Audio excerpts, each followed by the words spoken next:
Muito boa noite, amigos da rede CNT de televisão. Muito boa noite, telespectadores do Jogo do Poder. Estamos iniciando mais um programa hoje, em tempos de coronavírus, com distanciamento social.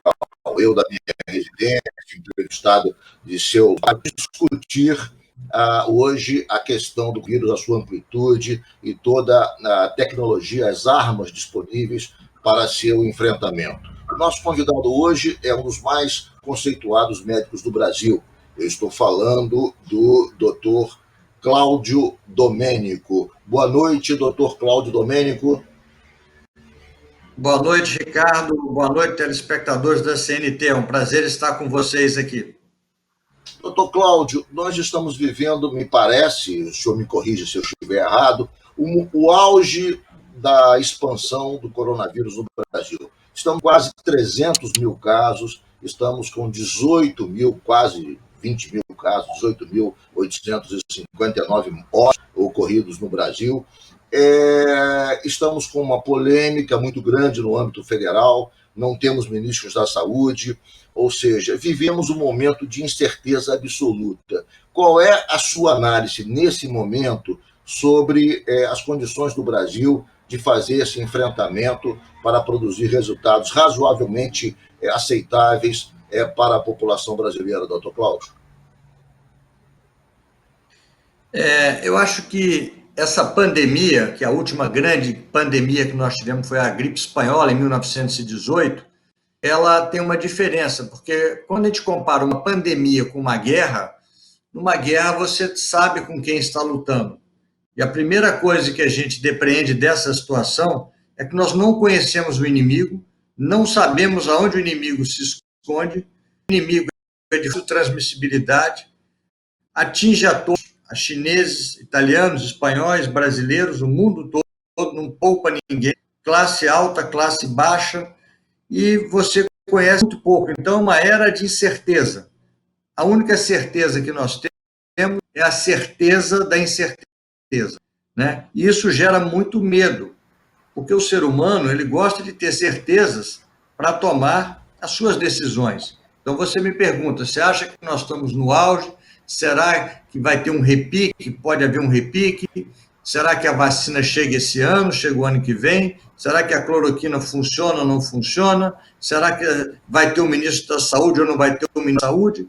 Então, nós estamos vivendo uma grave crise de saúde e, além disso, problemas econômicos, problemas sociais e divisões do lado de vista político. Essa crise, essa pandemia foi um pouco politizada. Países que tiveram, talvez, menos politização do seu problema de saúde, seguiram mais normas técnicas, vamos assim dizer, o enfrentamento se torna um pouco mais fácil. É como se todos estivéssemos remando um barco e todos numa única direção. Se um pensa em para um lado, o outro pensa para o outro, eu tenho razão, você tem razão, já começa a criar problemas na condução de uma grave pandemia. No mês de maio e ainda um pedaço de junho, nós teremos patamares elevados de morte. Nós ultrapassamos a média de 1.000 mortos por dia. É possível que nós venhamos passar os Estados Unidos em número de mortos, né? 1.000 mortes por dia é uma coisa impressionante. Então, tem cidades que estão adotando, às vezes, um lockdown mais severo, tem cidades que não estão adotando, não há uma coordenação. A impressão que dá é que ficou assim um pouco disperso, né? Nós estamos, no momento, como você bem disse, sem ministro da Saúde, uma hora que enfrentando uma pandemia, o ministro da Saúde tem uma relevância, tem uma importância muito grande. Nós tivemos troca de um ministro agora com 30 dias, não somos quem se da saúde, os estados têm políticas diferentes. Então, para enfrentar um problema grave dessa situação, o tamanho dessa pandemia, a primeira coisa, a gente precisa de muita união, precisa de muita solidariedade, precisamos estar todos. Não precisamos ter vencido ou vencedor. Alguns hospitais de campanha demoraram para ficar prontos, chegaram respiradores, os respiradores estavam quebrados, ou não funcionavam, ou estavam com problema. Então, a hora agora é muita união. A gente viu quando começou, por exemplo, a crise na França, estados da França botavam pacientes no trem, no TGV, e levavam para outra cidade, um ajudava o outro, A China mandou equipes para a Itália. Isso que é bacana. Dessa situação, dessa pandemia, é muito... a união e a solidariedade. Trazer um exemplo próximo do Brasil, mas a Argentina aqui do lado tem tudo bem, um quarto da população brasileira, tem 50 milhões de habitantes, 46 milhões de habitantes, ok, nós temos 200 milhões de habitantes, a diferença é grande, um quarto. Mas se nós formos vermos os números, a Argentina tem apenas 380 óbitos, quer dizer, e o Brasil com 20 mil óbitos, ou seja, é desproporcional. A Argentina, com no mesmo prazo, no mesmo período, tem uma quantidade ínfima de óbitos. Como é que o senhor analisa, que tipo de diagnóstico o senhor faz do comportamento, do enfrentamento na Argentina em relação ao do Brasil? Quer dizer, a Argentina, que com 50 milhões de habitantes, um quarto do Brasil, tem 300 óbitos. O Rio de Janeiro, vamos deixar até o Brasil, vamos comparar com o Rio de Janeiro. O Rio de Janeiro, com 16 milhões de habitantes, tem 3.400, 3.300 óbitos, ou seja, é um disparate se a gente comparar os números brasileiros com os números argentinos, não é, doutor Cláudio? Eu acho que nós não fizemos o nosso dever de casa de forma adequada no início da crise. Nós tínhamos tudo para fazer, porque nós vimos o problema acontecendo na China, depois na Itália, depois na Espanha, e a coisa veio chegando para cá. Eu acho que nós não fizemos o nosso dever de casa de forma adequada, não nos isolamos, não fizemos o distanciamento social de forma adequada. E agora talvez nós estejamos pagando um preço por isso, porque o distanciamento social, ele traz impactos econômicos grandes, todos sabemos disso, ele traz problemas de ansiedade, de estresse, de medo, todo mundo sabe disso. Mas, até o presente momento, era a melhor estratégia que existe. Não havia outra estratégia, o mundo inteiro estava seguindo isso. Então, eu acho que a gente retardou um pouco. Mas é engraçado que dentro do Brasil mesmo, alguns estados, como Minas Gerais, proporcionalmente, têm muito menos casos do que o estado do Rio de Janeiro.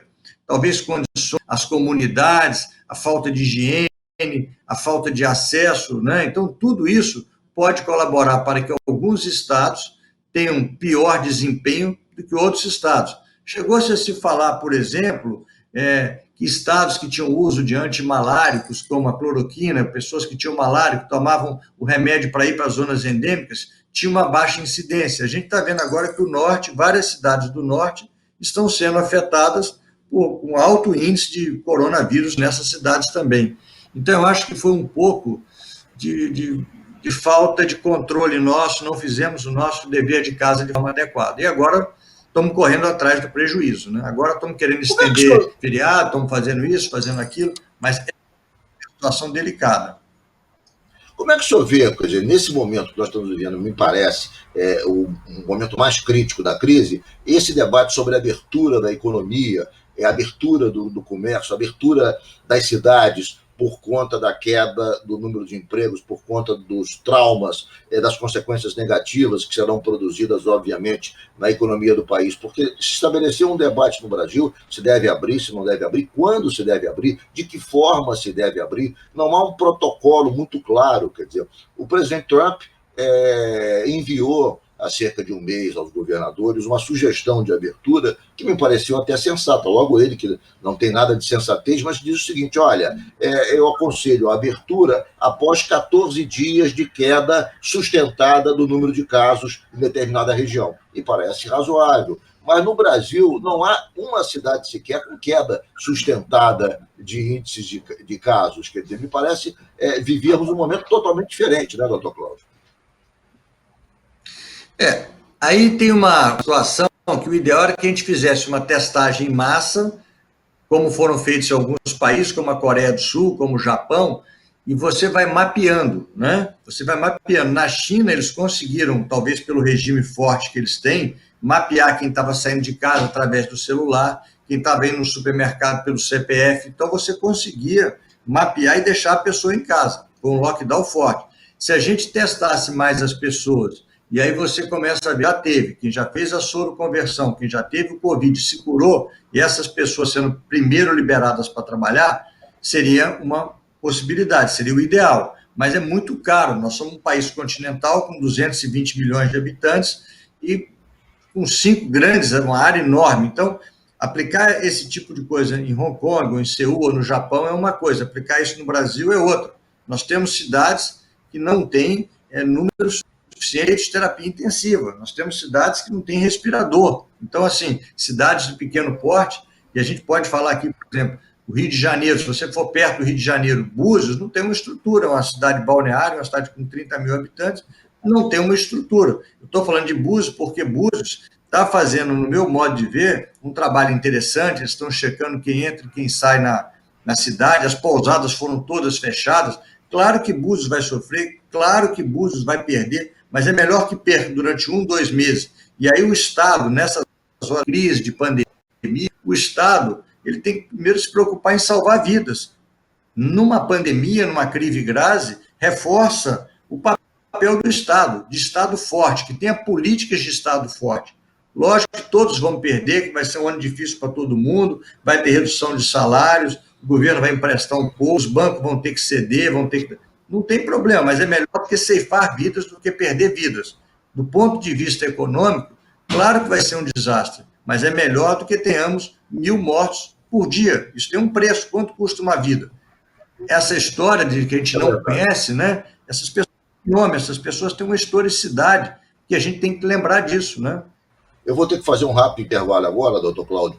O Jogo do Poder vai voltar em 1 minuto. Vamos fazer um rápido intervalo. Hoje, o Jogo do Poder entrevistando o doutor Cláudio Domênico, cardiologista, que tem participado de toda a luta do enfrentamento do coronavírus aqui no Rio de Janeiro, um dos mais conceituados médicos brasileiros. Voltamos em 1 minuto pela rede CNT de televisão com o doutor.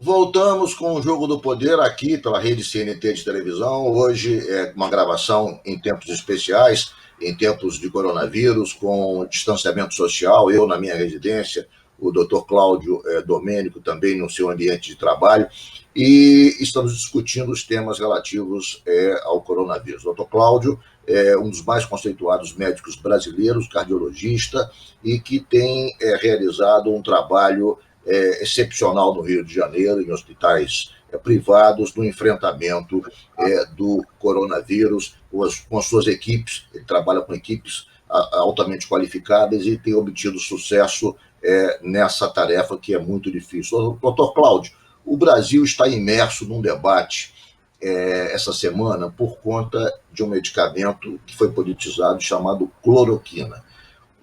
Nós estamos sem ministro da Saúde, tem um general interino que assumiu o ministério e mudou o protocolo, não chega a ser um protocolo, mudou a orientação de utilização da cloroquina. Inicialmente era para ser usada apenas em casos mais graves, anteriormente, com os ministros anteriores da saúde. Agora, a orientação, não o protocolo, sugeriu a utilização da cloroquina em casos mais leves desde o começo. Qual é a sua avaliação? O senhor que tem feito trabalho objetivo, prático, o senhor tem tratado pacientes, recuperado muitos pacientes, inclusive o senhor foi o médico que tratou do prefeito Washington Reis e outras pessoas, prefeito eu me lembro, porque ele falou do senhor várias vezes e tal. Muito bem, que tipo de avaliação o senhor tem até aqui a partir de casos objetivos e práticos em relação à cloroquina? A cloroquina é um remédio que os reumatologistas usam há bastante tempo.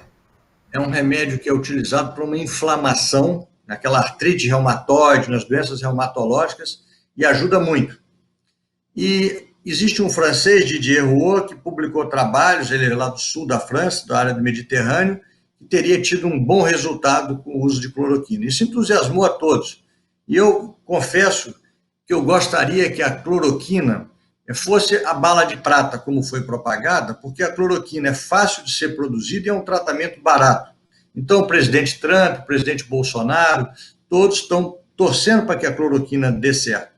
Mas, como profissional de saúde, eu sou obrigado a seguir meus pares, os cientistas, as diretrizes que os órgãos, as sociedades recomendam para a gente. Infelizmente, a cloroquina, até o momento, não há uma evidência científica que justifique o seu uso seja para prevenção, ou seja para esse tratamento leve, como está sendo preconizado. De uma maneira geral, o Covid-19 tem uma mortalidade em torno de 3%. Então, se eu fizer um trabalho, que a gente chama de duplo cego, que você é um paciente, um braço de paciente, 500 recebem a cloroquina sem saber. Os outros 500 pacientes do outro lado recebem um remédio feito de maizena, que a gente chama de placebo, mas que é igualzinho à cloroquina. Você não sabe se está tomando remédio e eu também não sei. E nem eu que estou dando remédio, o pesquisador, também sei. O estatístico vai abrir o estudo depois de um tempo e vai mostrar, olha, estudamos 1.000 pacientes e aqueles que tomaram cloroquina, em vez da letalidade ser de 3%, foi de 1,5%, foi metade. Então, mudou o desfecho, morte, morreu menos quem tomou cloroquina. Mas, infelizmente, esse trabalho hoje não existe. Mas pode ser que daqui a uma semana, daqui a 10 dias, 15 dias, saia um trabalho dizendo que a cloroquina funciona. Mas até o presente momento não existe um grau de evidência científica que justifique isso. Vários tratamentos estão sendo feitos. Talvez o tratamento que vai melhor funcionar para esse bichinho que a gente conhece muito pouco dele, do coronavírus, Sim. vão ser um coquetéis antirretrovirais, 3 ou 4 antirretrovirais, assim como pode foi fazer em AIDS, hepatite. HIV? Como foi no enfrentamento do HIV? As vacinas provavelmente serão o passaporte imunológico que a gente gostaria que tivesse já pronto. Qual é a sua avaliação sobre o desenvolvimento das vacinas? Porque, vez por outra, saem informações de que nos Estados Unidos estão avançados, começaram os testes humanos, há informações também que na Itália e também em Israel há um avanço muito grande em relação às vacinas, e o noticiário é de que há uma possibilidade, não confirmada ainda, de que ainda esse ano possa surgir uma vacina e possa ser utilizada em larga escala. Já outros veem com certo ceticismo essa possibilidade, acham que a vacina requer um tempo maior, talvez de um ano e meio, para a sua aprovação e utilização final. O que o senhor está achando? O senhor acha que, com os esforços excepcionais que estão sendo feitos mundo afora, inclusive com recursos sendo injetados pesadamente na indústria farmacêutica, há a possibilidade da gente conseguir alguma coisa objetiva de vacina ainda esse ano? As vacinas, tem mais de 100 vacinas no momento sendo testadas, de várias maneiras, no mundo inteiro, como você disse, Israel, nos Estados Unidos, na China, na Europa, grandes laboratórios, a Pfizer, a Sanofi, o Pasteur, grandes laboratórios estão investindo pesadamente. Mas eu acredito que para esse ano não haja tempo hábil de ter uma vacina. Então, assim, gostaria muito que essa vacina estivesse pronta. E a gente não sabe ainda a capacidade desse vírus sofrer mutações. Talvez venha a ser uma vacina, tipo a vacina do influenza, que a gente toma a vacina da gripe todo ano. O vírus da influenza sofre pequenas mutações e você tem que, todo ano, tomar aquela vacina, porque o vírus vai mudando, vai sofrendo pequenas mudanças no seu DNA, no seu código genético. Mas a gente torce, a vacina seria o passaporte imunológico, seria a garantia, a melhor maneira. E nós avançamos muito em vacina nos últimos 30 anos, e se a gente pensar que você antes levava 5, 10 anos para fazer uma vacina, se conseguir fazer uma vacina em um ano, já é um avanço excepcional.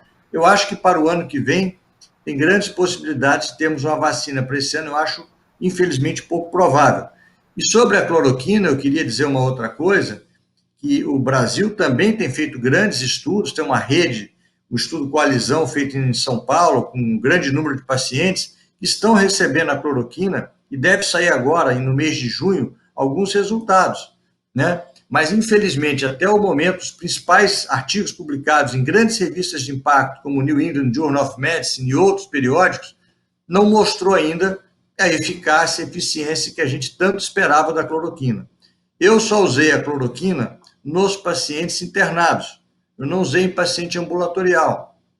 A cloroquina, nos pacientes internados, ela tinha orientação da Sociedade Brasileira de Infectologia, de sociedades de grandes hospitais, por exemplo, no Rio de Janeiro, o Procardíaco, a Rede Dó, o Grupo Américas, em São Paulo, Einstein, Sírio, vários estavam usando a cloroquina, mas usando no ambiente hospitalar.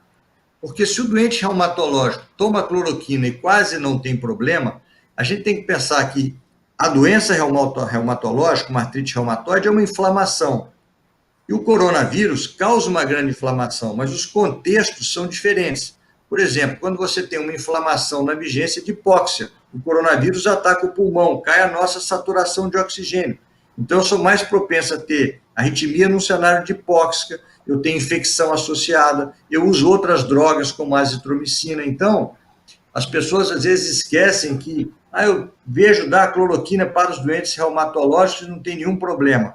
Mas o doente do Covid é uma inflamação diferente do doente reumatológico. Então, a cloroquina tiveram alguns problemas. A própria Fiocruz publicou um trabalho com 80 e poucos pacientes feito lá em Manaus, que quem usou cloroquina teve um desfecho pior, teve mais arritmia, teve mais problema cardíaco que quem não tomou. Mas, como eu disse, medicina... Só um detalhe, nos seus casos, o senhor teve algum tipo de problema, o senhor utilizou, como disse ainda há pouco, a cloroquina em alguns pacientes internados sob a sua orientação. No seu caso, o senhor tem algum tipo de experiência que não foi bem sucedida utilizando a cloroquina? Nós tivemos casos que usamos cloroquina, que depois de, por exemplo, 3 dias de uso, nós tivemos que suspender, porque nós fazíamos o eletrocardiograma para monitorar o chamado intervalo QT, e quando aumenta esse intervalo QT, você tem chance de ter arritmia maligna, uma arritmia que pode até levar à morte súbita. Então, no cenário hospitalar, quando você usava a cloroquina, mas ia fazendo monitoramento com eletrocardiogramas. É diferente de um doente que você passa a cloroquina e manda embora para casa. Então, no cenário hospitalar, a gente usou, mas não chegou a ter problemas porque nós monitoramos. E aqueles pacientes que tinham prolongamento do intervalo QT, nós suspendimos com 2 ou 3 dias a cloroquina. Doutor Cláudio, um outro tratamento que está sendo discutido é o tratamento do plasma. Na verdade, as pessoas que já foram contaminadas, que já desenvolveram anticorpos, e supostamente você retiraria ali o sangue daquela pessoa, o plasma, e produziria e injetaria isso em pacientes contaminados, isso aumentaria a resposta imunológica do paciente. O que o senhor me diz desse tratamento? Que tipo de eficácia ele tem? Se é que ele já está sendo testado, se é que ele já está sendo aplicado aqui no Rio de Janeiro e no Brasil? Que informação o senhor tem sobre essa alternativa de tratamento que é o plasma? Aqui no Rio de Janeiro, o Hemorrio fez um belo trabalho, preparou o plasma de pacientes que tinham altos níveis de anticorpos de IgG da Covid, preparou o plasma, fez a transfusão. Alguns chamam de terapia de compaixão, é aplicado naquelas situações em extremos. Aí você justifica a terapia com plasma. Você tentou o corticoide, tentou o bloqueador de interleucina, deu antibiótico, você fez tudo, o doente continua indo para um quadro, um desfecho extremamente desfavorável, está em vias de ir para óbito. Então, tem sido feito em alguns casos. Eu, pessoalmente, não usei em nenhum paciente meu, e não foram poucos, mas colegas que usaram em outros hospitais, teve casos que foram a óbito, por exemplo. Então, você vê que a situação é complicada. Mesmo fazendo a terapia do plasma de soro de convalescentes, o resultado não foi o esperado. Uma droga que eu acho que fez a diferença para alguns pacientes nossos foi o tocilizumab. O tocilizumab é um bloqueador de um anti-inflamatório, vamos chamar assim, de uma molécula chamada interleucina 6. E a primeira fase do Covid, você tem muita replicação de vírus. Depois, na segunda fase, você tem a fase da inflamação. E na terceira fase, ou o doente recupera, ou ele vai ficar com algumas sequelas, como fibrose pulmonar, alguma coisa do tipo. E o tocilizumab, que é essa droga, uma droga cara, que também é utilizada nos doentes reumatológicos, que tem altos níveis dessa interleucina 6, tem tido respostas sensacionais. Quando bem indicada, quando com níveis laboratoriais comprovados de interleucina 6, é uma droga que funcionou e funcionou bem. É uma possibilidade. Qual é o nome exatamente da droga? Tocilizumab.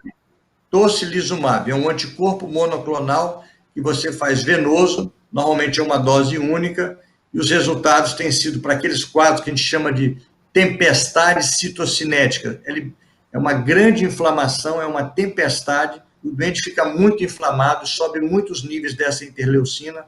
Essa droga chamada tocilizumab tem tido bons resultados, e aqui no Rio foi utilizado em vários hospitais, e assim o resultado tem sido bastante animador, né? Mas isso é para bloqueio de inflação.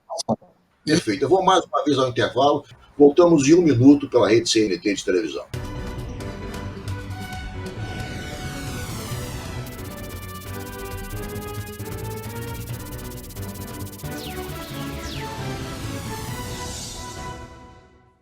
Voltamos com o Jogo do Poder pela rede CNT de televisão, recebendo hoje um dos mais conceituados médicos do Brasil, que tem feito um trabalho exemplar no enfrentamento do coronavírus no Rio de Janeiro, um dos médicos de maior reputação em todo o país. Eu me refiro ao Dr. Cláudio Domênico.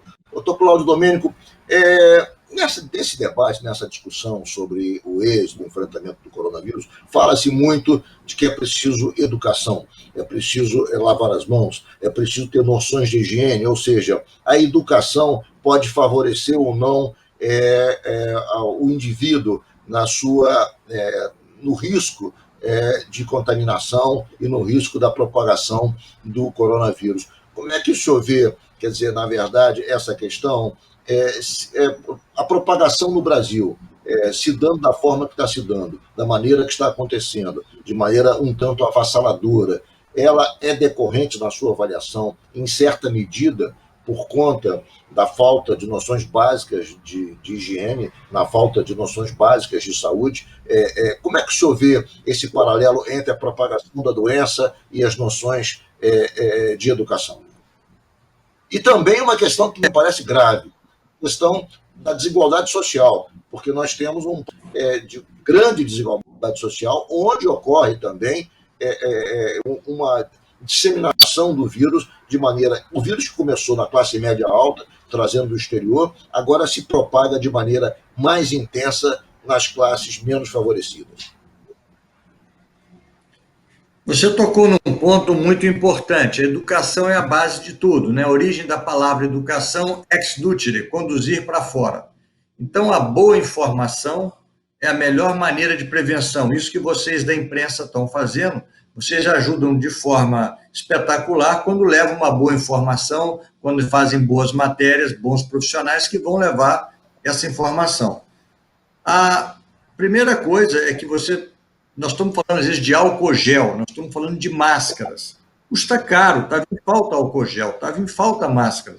E, às vezes, as pessoas dormem, 4, 5 pessoas numa comunidade, no mesmo quarto. Então, não tem condições de ter isolamento, né?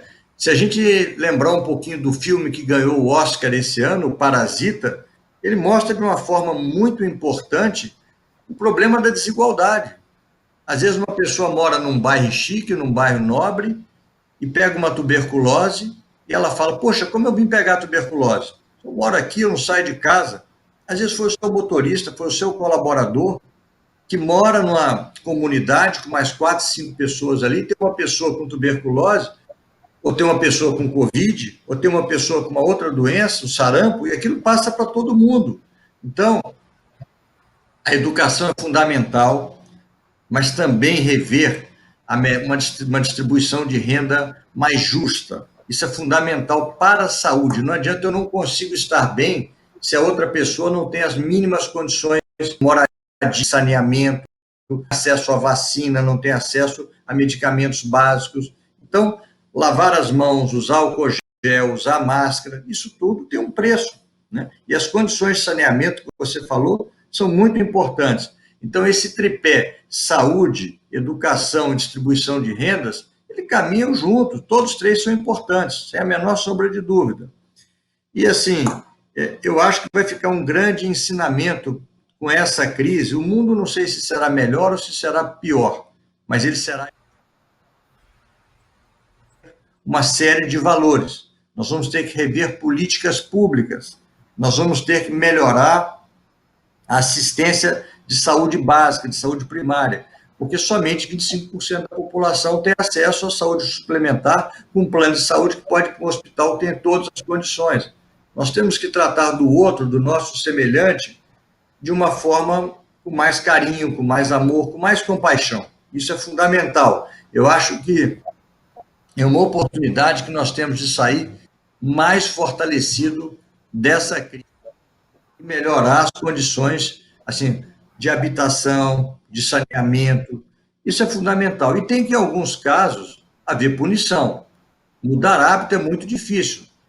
A lei seca, talvez, que foi tão criticada no início, né? Hoje a gente vê quantas pessoas deixaram de morrer, quantos acidentes foram evitados pela lei seca. Talvez o órgão mais sensível do corpo humano seja o bolso. Todo mundo tem medo de parar numa lei seca e falar, ih, ali, ó, vou ser multado, vou ficar um ano sem a minha carteira de motorista, vou ter que pagar uma multa de R$ 3.000. Lógico, o fato de você multar ali não tira, não exime a responsabilidade da gente fazer campanhas de educação na televisão, se bebeu, não dirija, evite isso, evite aquilo, mas às vezes tem que ter punição. Para aquelas pessoas que querem insistir, como aconteceu na Itália, como aconteceu na Espanha. Olha, é isolamento mesmo. Se você está saindo de casa sem motivo aparente, você pode ser preso, você pode ficar na cadeia, você pode pagar uma multa. Então, em algumas situações, há necessidade, além da educação, de uma punição. Não sei o rigor dessa punição, mas há verdade para que a pessoa pense duas vezes antes de sair sem necessidade para a rua. Quer dizer, serviços essenciais, o frentista do posto de gasolina, a moça da farmácia, a balconista, o policial militar, o policial bombeiro, os profissionais de saúde, esse tem que circular, não tem jeito. Mas tem muita gente que está fazendo o seu trabalho de casa. E, aliás, foi uma outra coisa que a pandemia fez, ela solidificou, ela intensificou o mundo digital. A telemedicina, por exemplo, é uma área disso, né? Recentemente eu estava vendo essa plataforma Zoom de conferências digitais valendo 48 bilhões de dólares e as outras 7 grandes companhias valendo menos do que isso. Então, o mundo está mudando, o mundo vai ficar mais digital, uma série de coisas poderão ser feitas à distância. Vão ter benefícios nisso? Claro que vão ter benefícios, mas é melhor que a gente pense que, às vezes, assim, o coletivo tem que ser sempre maior do que o individual. Eu estou com vontade de ir na praia dar um mergulho, dar uma caminhada. Não pode, não pode. Doutor Cláudio, a questão dos hospitais de campanha no Rio de Janeiro, como é que o senhor está vendo esse atraso? Que tipo de consequências isso pode produzir nos resultados que vamos obter em relação a esse enfrentamento? Há hospitais que estão funcionando parcialmente, outros não foram inaugurados, ou seja, esse atraso surpreendente, porque estava previsto para serem inaugurados no início do mês de maio e ainda não foram, que tipo de consequência pode produzir? E há um fato também da questão do SUS, que é uma instituição que nós devemos nos orgulhar, porque o SUS é importante para o Brasil, tem mostrado resultados assim absolutamente auspiciosos, mas, no entanto, algumas unidades, por exemplo, no Rio de Janeiro, no SER da Barra, um médico chegou a dar uma declaração que não queria mais continuar ali, porque ali estava tendo problemas sérios, não tinha equipamento, não tinha respirador, não tinha protocolo para tratamento dos doentes, estava tratando os doentes com dipirona e os doentes ficavam ali acumulados em corredores. Quer dizer, como é que o senhor vê esse atraso, essa forma tão primária, tão, eu diria mais do que primária, desrespeitosa de tratamento dos pacientes na rede pública do Rio de Janeiro? Eu acho que, mais uma vez, aí é um problema de gestão. Nós sabíamos que a crise ia chegar aqui, passou pela China, pela Itália, pela Espanha, e aí você chega, o nosso hospital de campo está pronto, não está atrasado, não chegou o equipamento veio e não funciona, foi superfaturado. E aí é caso para o Ministério Público investigar, para as pessoas tomarem as medidas cabíveis, para ser feito o que deve ser feito na área de investigação. Mas o que eu quero utilizar aqui é uma entrevista de um pesquisador da Fiocruz chamado Fernando, em que ele deu uma declaração que eu achei muito interessante. Olha, não tem um respirador ainda, nós temos 200 leitos, nós só chegaram 50 respiradores, então só vamos abrir 50 leitos? Não, abre os 200 leitos, abre os 50 mais graves com respirador, porque os outros 150 vão ser mais bem atendidos num hospital que tem um médico, que tem um exame de sangue, que tem uma tomografia, mesmo que não tenha um respirador, que esteja faltando, não tenha o tocilizumab, por exemplo, com a droga cara, mas com certeza essa pessoa vai ser melhor atendida ali do que você ficar em casa. Então, uma das coisas que talvez contribua para uma mortalidade maior na cidade do Rio de Janeiro, nessas comunidades que a gente está vendo, é a dificuldade de acesso ao serviço básico de saúde. Então, não vamos abrir esse hospital porque ele tem 200 leitos, tinha que ter 200 monitores, 200 respiradores, mas só chegaram 100. Abre com 100. Mesmo aquelas pessoas que forem lá, que não tiverem condições de serem monitoradas, elas vão ter um oxímetro de dedo, elas vão ter uma bala de oxigênio, elas vão ter um soro para se hidratar. Nos casos que for preciso, vão tomar um antibiótico. Já que atrasou, aconteceu, o Ministério Público vai investigar, vai ver a causa do atraso. Mas eu acho que é melhor abrir com 100 leitos do que deixar essa pessoa sem nenhum tipo de atendimento em casa, né? Então, nós temos que pensar, o SUS faz um belo trabalho, aqui no Rio nós temos visto um trabalho excepcional do Hospital Pedro Ernesto, né? Onde eu fiz parte da minha formação de residência em clínica, médica e cardiologia. O Hospital Pedro Ernesto formando enfermarias, o professor Damião, que é o seu diretor, está tirando enfermeiro daqui, levando para lá. Isso que é gestão. Faz com que dá. Na crise, você tem que saber improvisar. Então, é melhor que a hospital de campanha, mesmo sem estar totalmente pronto para começar a atender essas pessoas, que não tem atendimento nenhum, né? Então, eu acho que deve abrir o mais cedo possível. Perfeito. Eu vou fazer mais um intervalo, o Jogo do Poder volta em 1 minuto.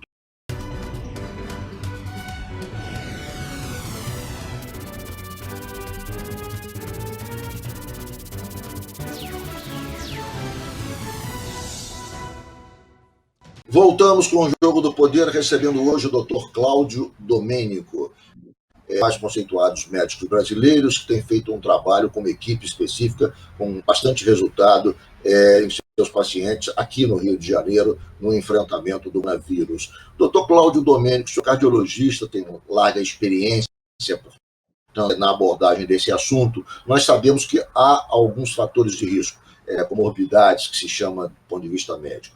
A questão da diabetes, a questão das cardiopatias, portanto, é um alto risco. Agora, fala-se também da obesidade. Descobriu-se que a obesidade é um fator de risco muito grande. Pacientes obesos têm alta possibilidade, alta potencial de desenvolver a doença da forma mais grave, podendo chegar ao óbito. O que há de concreto nisso? Até que ponto a obesidade contribui realmente para uma manifestação mais grave da Covid-19? Você tocou num ponto fundamental. O mundo é obesogênico, o mundo caminha para a obesidade. No Brasil, 50% da população, segundo os últimos dados do Vigitel, Ministério da Saúde, estão com sobrepeso, né? Nós temos crianças obesas hoje, o mundo inteiro cresce a obesidade, mesmo em países nórdicos, países asiáticos. Para você ter uma ideia, os países nórdicos estão começando a taxar comidas não saudáveis para subsidiar a comida saudável. Talvez a obesidade, a solução vai ser a taxação, e a coisa está epidêmica. Os doentes obesos são mais inflamados, os doentes obesos têm mais hipertensão arterial, os doentes obesos têm mais alteração de colesterol, os doentes obesos têm mais diabetes. Então, os doentes obesos têm sido os que nós temos visto na nossa prática, no dia a dia, os que mais complicam, os de mais difícil manuseio. Então, realmente a obesidade é um fator de risco importante para uma série de doenças e para o Covid também. Assim, a gente tem que aproveitar para falar um pouco que nesse momento de pandemia, que as pessoas estão mais restritas em casa, elas têm que aproveitar para fazer uma reflexão sobre o seu sono, sobre a sua alimentação, sobre a sua atividade física. Isso é saúde. Então, a gente sabe que as pessoas mais fit, as pessoas mais condicionadas, têm menos propensão de pegar uma virose. O seu sistema imunológico é mais forte.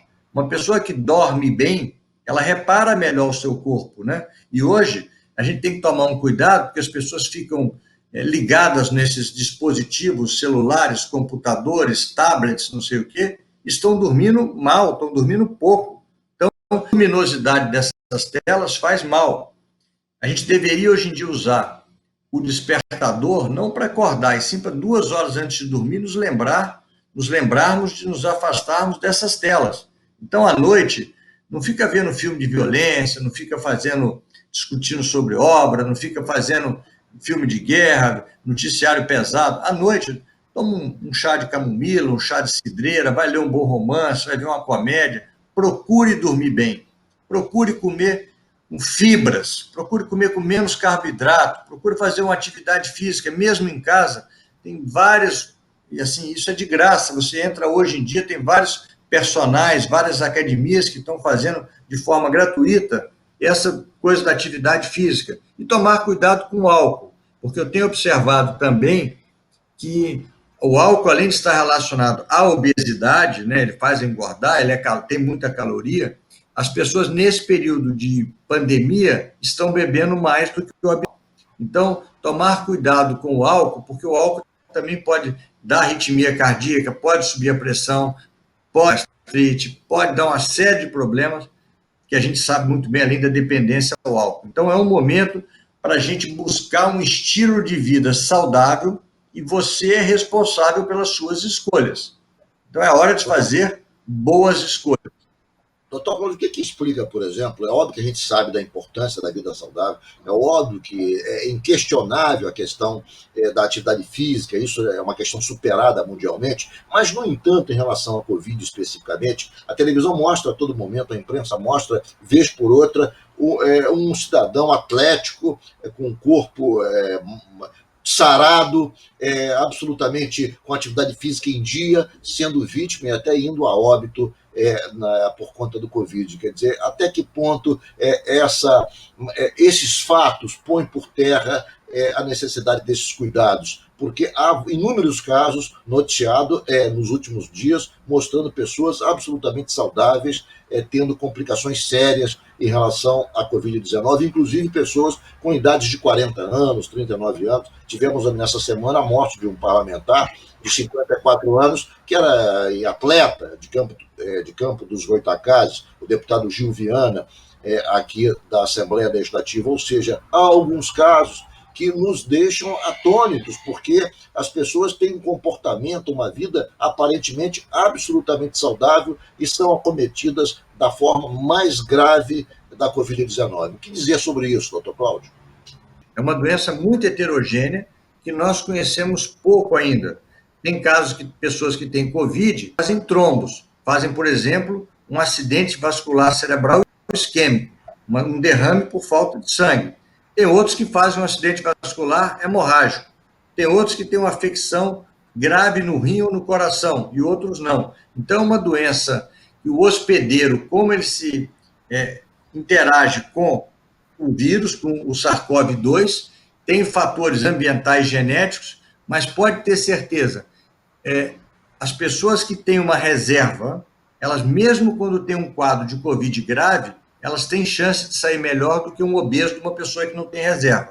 Atleta de ponta, atleta profissional, recentemente nós estávamos discutindo, só teve um caso de um jogador de futebol grave na França, mas tiveram casos em pessoas saudáveis, em praticantes de exercício, em praticantes de atividade física, mas com certeza, esse praticante de exercício, essa pessoa que não é obesa, que não fuma, teria tido uma evolução muito pior se tivesse fumado. Agora, o porquê que tem pessoas que têm contato com o vírus, são portadores assintomáticos, que são os mais perigosos, e não tem nenhum sintoma. Então, tem um monte de médico que foi testado nos hospitais, vai fazer o teste, já teve contato com o vírus, já fez a sua conversão. Você sentiu alguma coisa? Eu não sinto absolutamente nada. Eu tenho inúmeros casos de paciente, porque a esposa teve, ou porque o filho teve, ou então o pai teve, vai fazer o outro cônjuge, está lá o vírusinho no nariz e a pessoa não sente absolutamente nada. Em outras pessoas, o vírus entra, tem uma relação com o hospedeiro gravíssima e faz uma infecção do coração, a miocardite, faz uma insuficiência renal, faz um derrame, faz arritmia. Então, o vírus é muito heterogêneo e eu diria que a doença, às vezes, humilha o médico, né? A gente ainda não tem, assim... Olha, no passado eu queria ter dinheiro para comprar uma Ferrari, era o meu sonho de consumo. Hoje as pessoas têm como sonho de consumo ter uma IgG no sangue positivo e não ter mais o vírus aqui, ou seja, olha, eu estou protegido, eu passei por essa doença de uma forma... É isso que a gente quer hoje. Eu tenho um depoimento sobre isso, que a minha filha é médica e está no enfrentamento, não só na rede privada, e também nos hospitais da Zona Sul, mas também na rede pública, e ela, para nossa surpresa, já desenvolveu o anticorpo e não teve nenhuma manifestação de absolutamente nada. Ela está nesse enfrentamento, entubando pacientes e tal, e não teve absolutamente nada, zero. e foi até surpreendida. Não foi surpreendida porque já suspeitava por conta da proximidade que tinha com os pacientes de Covid-19. Mas há casos, o prefeito Eduardo Paes se declarou essa semana também com Covid-19. Assintomático. Nada, totalmente assintomático. Muito obrigado, doutor Cláudio Domênico, pela entrevista tão esclarecedora para os nossos telespectadores. Foi um prazer enorme recebê-lo nessa noite aqui na CNT. Muito obrigado e até uma próxima oportunidade. O Jogo do Poder volta no próximo domingo, à meia-noite. Eu quero contar com a sua audiência novamente na próxima semana. Espero você e até lá, boa noite e vamos todos ficar em casa.